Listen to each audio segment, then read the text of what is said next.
It's the 21st century, and it's time for you to break free from the old ideas, the old beliefs, the old shackles that have been holding you back and keeping you bound in misery and failure. It's time to learn the truth about your power and about what's really going on in the world. Everything that you see and experience is a reflection of what's going on inside of you. Nothing more, but nothing less. Learn the truth. Change your life. Change the planet.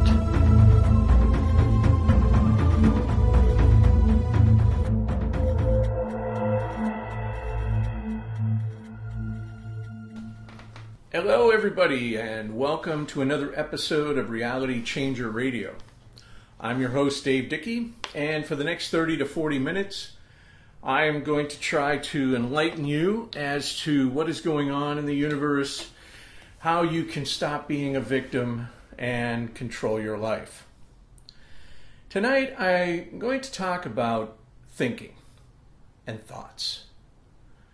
Now, some higher masters might say that thinking is wrong. Some might say that qualified thinking is the only way to do it. But what I want to address right now is how you've been programmed to think. Because never forget that your thoughts, which are created by your belief system, will create feelings about the items you're thinking about. And those feelings will create your reality. Good, bad, or indifferent, however you perceive it. Tonight what I'd like to do is I'd like to go just a little bit deeper and beat a dead horse about thoughts. Because sometimes people just don't, when they hear it, they go, oh, wow, I never thought about it that way. Ha ha, no pun intended. But seriously, when you think about people, we'll take that for example. When you think about people and you think about them the way you've been programmed to, your thoughts are not really your own. Your thoughts are a direct reaction from what you've been programmed to believe those people should do or say in a certain situation.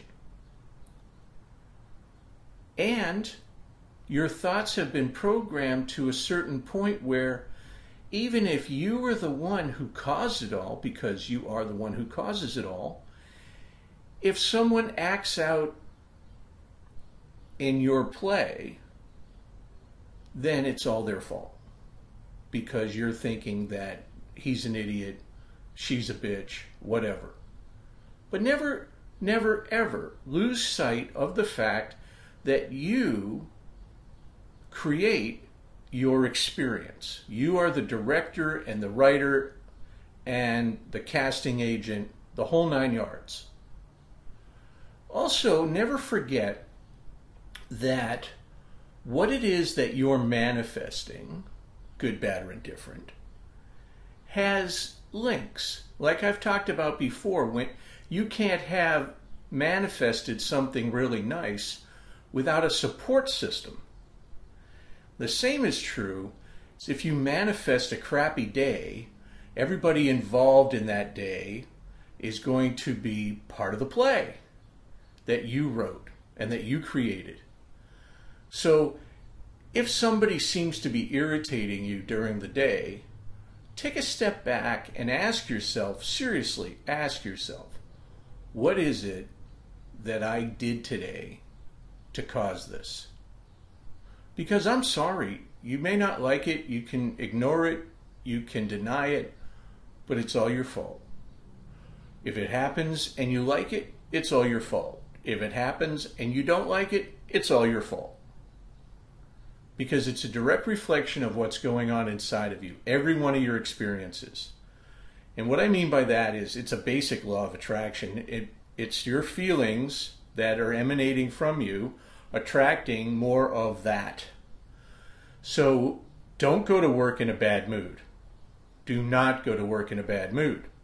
Because no matter how many times you've said you believe in this and you believe in that, if you get up and you allow yourself to get in a foul mood before you go to work, then you're just itching for problems throughout the day.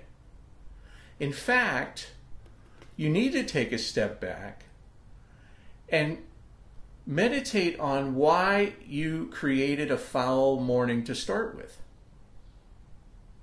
Because that's really what it comes down to. That's the bottom layer of the onion that you have to peel off. It's not how can I get in a happier mood. That's important. But seriously, do you know what's more important? What's more important is what put you in that bad mood to start with. What did you do? What expectations that were false did you have? What thoughts that were false did you have to put you in that bad mood? Were you not controlling your day and you thought that you were and it came back to bite you? You know, I tell everybody that the techniques are very few and the processes are very few, but the work is many. And the work is what you do inside for you. And you could have gone to all these things, but listen, a sheer sign that you need to go inside is when your thoughts are not qualified. When you're judging somebody else, depending on what they do, then you're immediately need to notice that you're reacting to the programming that's inside of you, that somebody else put. Okay? So anytime that you know, like, oh, he's being such a jerk, or what an idiot, or this kind of thing, you're judging someone. And it's going to fall right back in your lap if you continue to do that.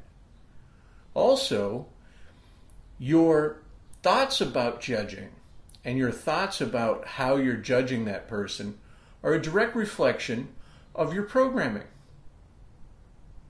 You could stand there and you could say, oh, what a sweetheart.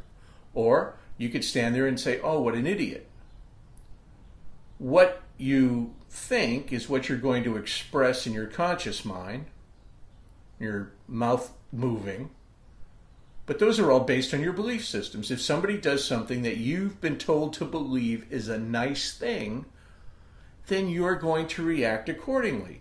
If somebody does something that you've been told is a bad thing, then you're going to react accordingly. You don't have any options on how you react to the programming.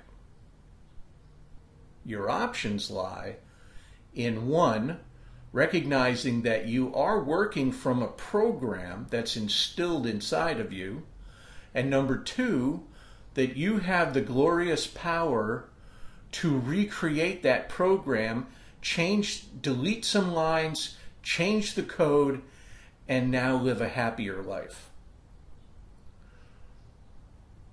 But I want you to contemplate yesterday. Just contemplate yesterday. And what were the thoughts that went through your head yesterday? Did anything upset you?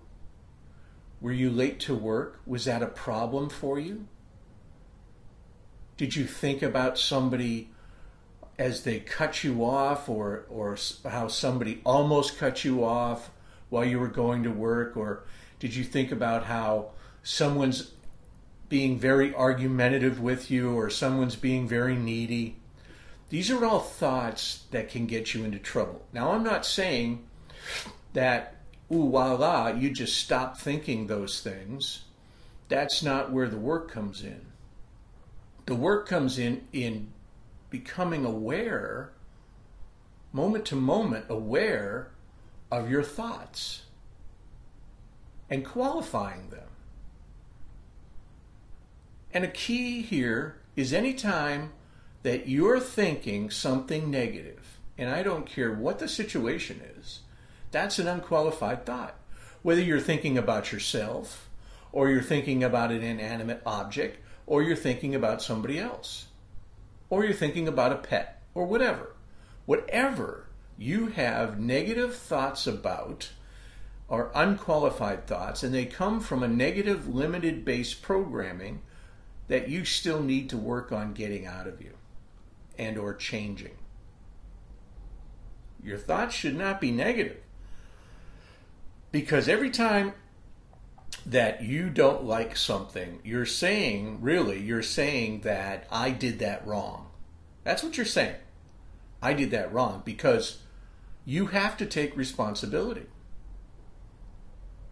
So a great way to get a handle on how you're doing, if you're doing this work, a great way to get a handle on how you're doing is to start monitoring your thoughts. And every time that something upsets you, take a step back and ask yourself, what's upsetting me and why?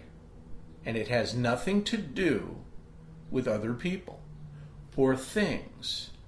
It has to do with a situation that you either created deliberately or created by default. But either way, in quotes, it's all your fault.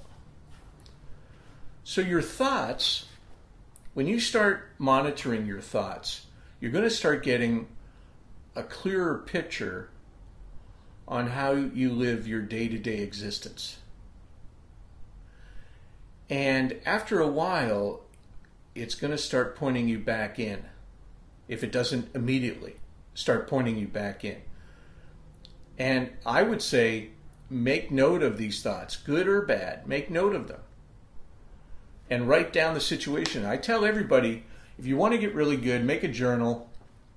Do something on your desktop or handwrite, whatever. For these kind of things, you don't need the energy that comes out of the pencil through your soul.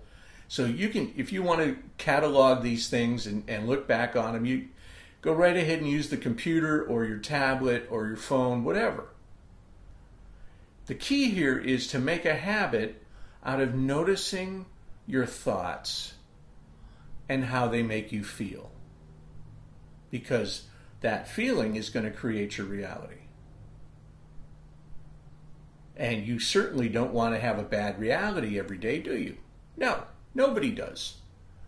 But it takes more than just saying, I'm going to be in a good mood today. It takes internal work, understanding. Sometimes, listen, I'm only the messenger. I can tell you what's going on. I can show you why you feel a certain way and what to do about it. But you need to find somebody special to help you deal with these issues. Okay? But the number one thing that you need to do is understand that you're not perfect yet. You're going to have issues. And don't make yourself wrong when you have issues. We all do. I have them. Everybody has them. But to understand where they come from is crucial to cutting yourself some slack and becoming a little more relaxed with the situations as they arise.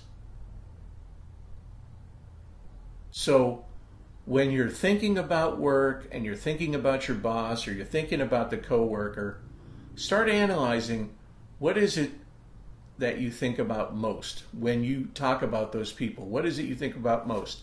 Is the boss a slave driver? Does the boss even care? Is this person over here working really harder than anyone else, or is this person slacking off? Because remember, the judgment that you're creating, again, like I said in the beginning, is based off of your belief system, and you are projecting onto those people what you have been taught to believe is A or B. And every time you do that, you give the external power. Every time you do that, you say, I'm not in control. I'm not in charge. The biggest thing you need to understand is that nothing exists unless you make it so. Nothing. Now, people exist, but everybody's the same. I exist, you exist. And if we just so happen to correspond and co-create something, that's one thing. But in the ultimate spirituality of it all, we are individual spirits coexisting on a plane of existence. And what we experience is our own, by our own device. You don't create my reality and I don't create your reality. And the sooner that everybody gets a handle on that concept, the quicker you can stop pointing the finger and start taking responsibility for your life. Every time you have a thought that someone is not living up to their potential, two things are going on. Number one, you have an ideal of a potential that was programmed inside of you. And number two, and this is the big number two, you're not happy about the way you're living up to your potential. Because people that are satisfied with what they're doing don't look for crap on the outside. So if you're looking at people and you're going, oh, that's a loser, and that's a loser, and that's a loser, then you're fixated subconsciously on the loser syndrome. Because people that are fixated on the winner syndrome, they don't have time to judge what would be called losers in their reality. They don't have time for that. They're too busy winning. They're too busy enjoying life. They're too busy being happy. They don't have time for the crap. Okay? And it's all crap. But your thoughts need to be monitored, not by anybody but yourself. Hello, big brother, if you're listening.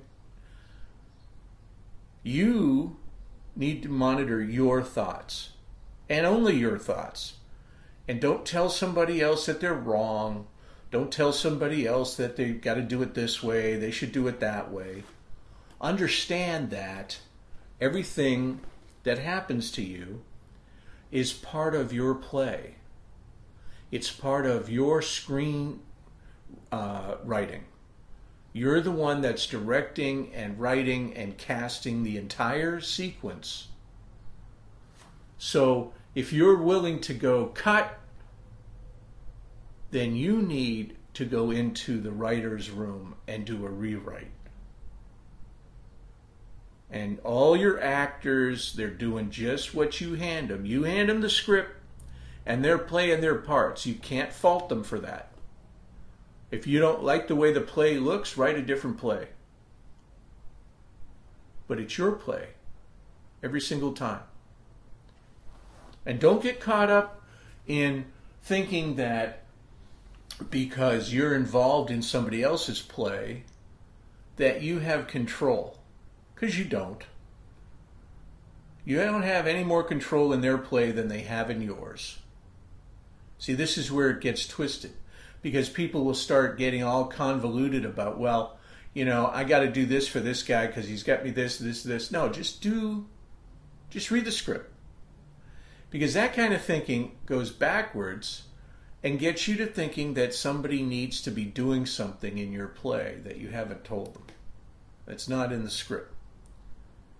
And if they don't, well, you know, they're losers, they're mad, they're bad, they're whatever. So you're going to sit there and you're going to start thinking all kinds of things. And you're going to get feelings. Voila, the thoughts equal feelings. You're going to get feelings associated with those thoughts. And sure enough, it's going to come back to haunt you. Every single time. You cannot escape it. No one can escape it. Which is why I harp so much about taking responsibility. Because it was yours anyways. Somewhere along the line, I don't know how many thousands of years ago, we decided that if we just ignore the fact that we're in charge, we don't have to be. And we can blame everybody else for the problem. Well, how's that working for you? Not to mention the fact that we're in the new age of enlightenment now. That's what the shift was, 2012. At the end of the long period in the Mayan calendar, if you research what the Egyptians were talking about and the way things have gone with the Enlightened Age and the Dark Age, we've now hit this cycle, which is the same cycle that the Mayans had. We're now in the middle of the Enlightened Age. Well, the middle of it, we're there. It's now. Listen, you don't have to take my word for it. Look at how many people around the world are talking about what I'm talking about. Look at how many people right now around the world are trying to get the word out to the masses that you don't have to have war, and you don't have to have famine, and you don't have to have religious dogmas that make you marry 12-year-olds or stone a woman because she was raped, or hate people because they're a different color, or hate people because they don't speak the same language.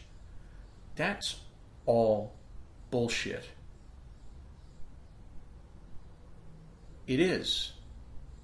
None of it will lead to any form of long-term happiness. None of it. It's all crap. When you understand and enjoy your connection to Godhead, then you start realizing how powerful you really are. And I've recently posted this similar comment on my Facebook page and in the blog. Let's get real here. Enlightenment is not religious dogma. Enlightenment doesn't mean that you're a Jew or a Catholic or a Christian or a Muslim. That is not enlightenment. That is man-made crap to label you and put you in a box and keep you slave material so that you have to do what somebody in a robe tells you to do. When the fact of the matter is, you are pure God source connection. And you alone have the power to control everything that happens in your life. The cool part is, nobody else does.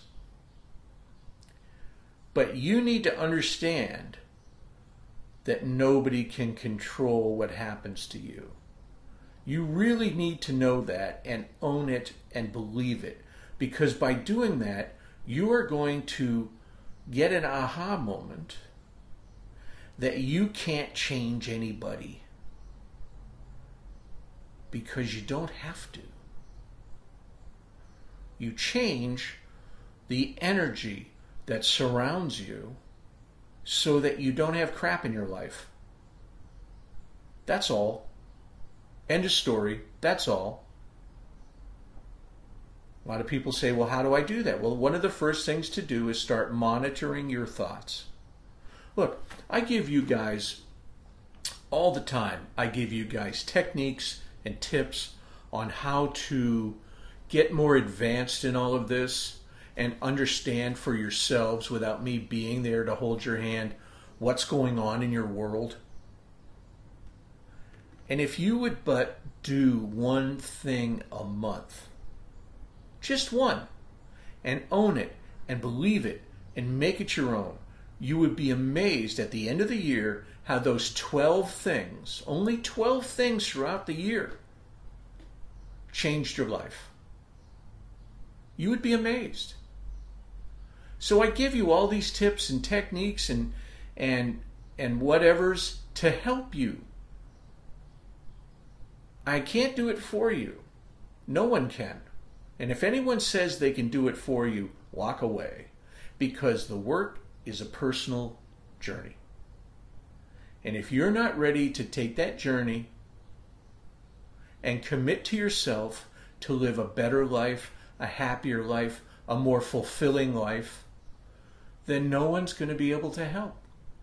No amount of books, no amount of movies, no amount of radio shows, no amount of anything is going to help until you are willing to do two things. Number one, own your responsibility for your existence and understand the power you have.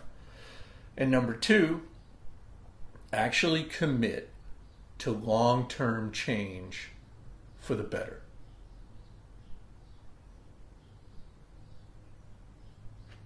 Now,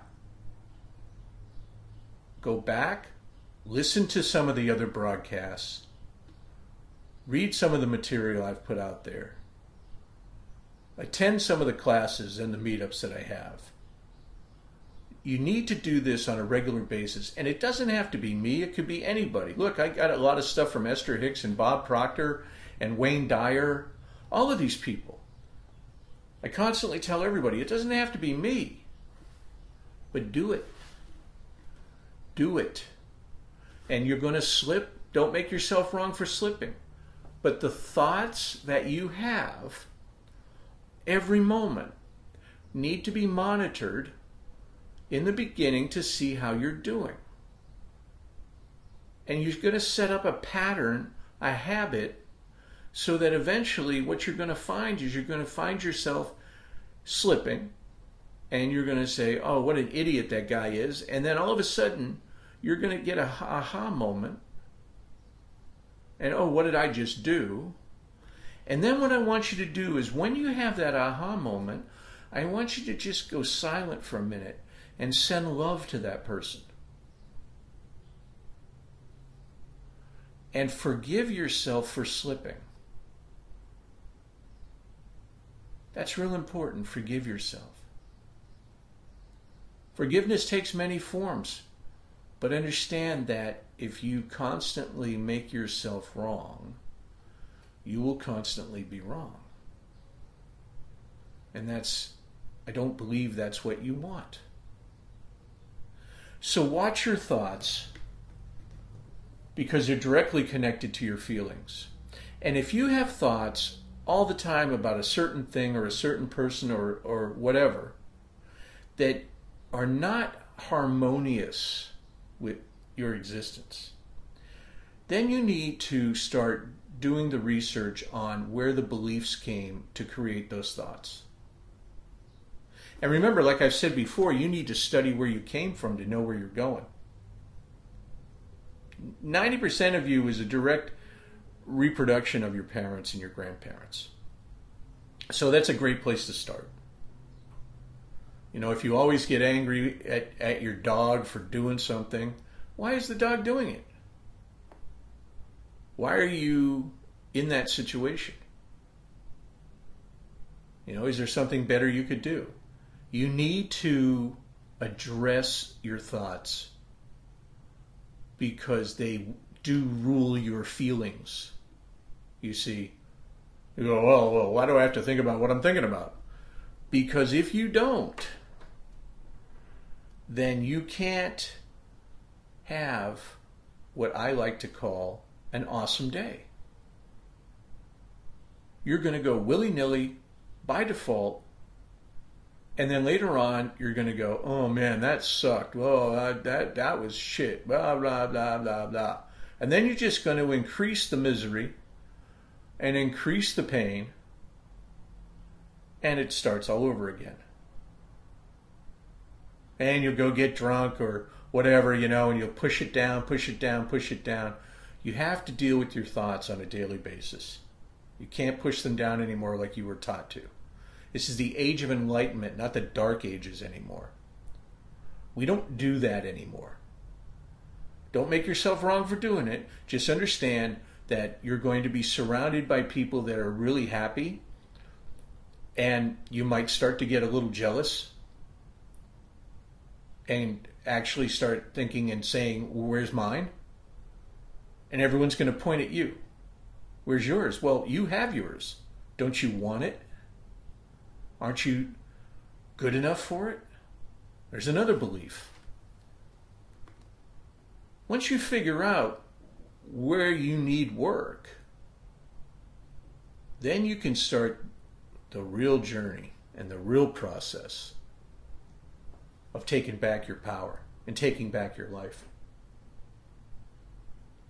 But trust me when I say this, my friends, in this time that we're living is one of the most excitings, because this is the rebirth of the Enlightenment age. You are living in it right now. look around you. Look at all the self-help companies and listen to what they're saying. At least 10% of most of them are talking about your belief systems and your feelings creating your reality. 30 years ago, you wouldn't have heard that. No way. It was all about how you need to make a schedule and you need to make commitments and you need to have goals and you need to do this. And it was fine for what it was. But how's that working for you? The fact of the matter is, none of it matters if you're creating an awesome existence. Because by osmosis, all the other things that you've been taught to worry about and taught to feel matters, they all fall into line. Once you start focusing your main intent on living an awesome existence, everything else falls in line. It has to. That's the way the universe works. It's the laws of the universe. It has to do that. Just like when you focus on having a horrible existence, everything falls in line. Your boss hates you, your wife leaves you, the car won't run, the kids get expelled, you name it. But those are all separate direct results of what you were manifesting. So you have to get all that old school crap out of your head that you have to worry about A, B, C, and D. No, just don't even worry. Create A as a magnificent, awesome thing in your life, and B, C, and D, they'll just follow along. Because they have to. Okay? So start watching your thoughts. Start understanding why you're thinking what you're thinking. And never make yourself wrong. Okay? Now, for those of you that are listening to this in Southern California, I strongly urge you to join our meetup group. The links are on the website, whatyouthink.iswhatyouget.com. Go to the events and workshop link on there, and you'll see the meetups that we're doing. Click on there. There's a link to the meetup group right there. You don't have to type anything. Just go to the website, click, and you're at the meetup group.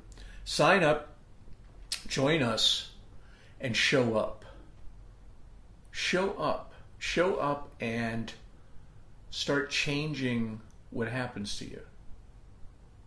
You know, you can't get a better deal than what we're offering right now.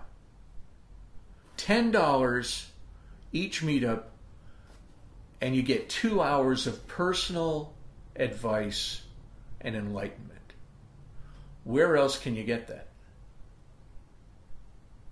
Okay? And at the same time, you're going to discover more things about yourself than you've ever known or cared to. Sometimes just by sitting and taking everything in.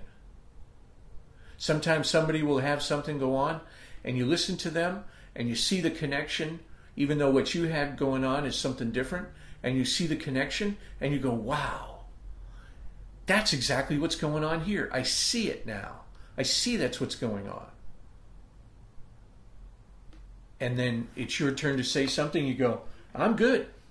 I got it. Okay? So join us. Join Debbie and I.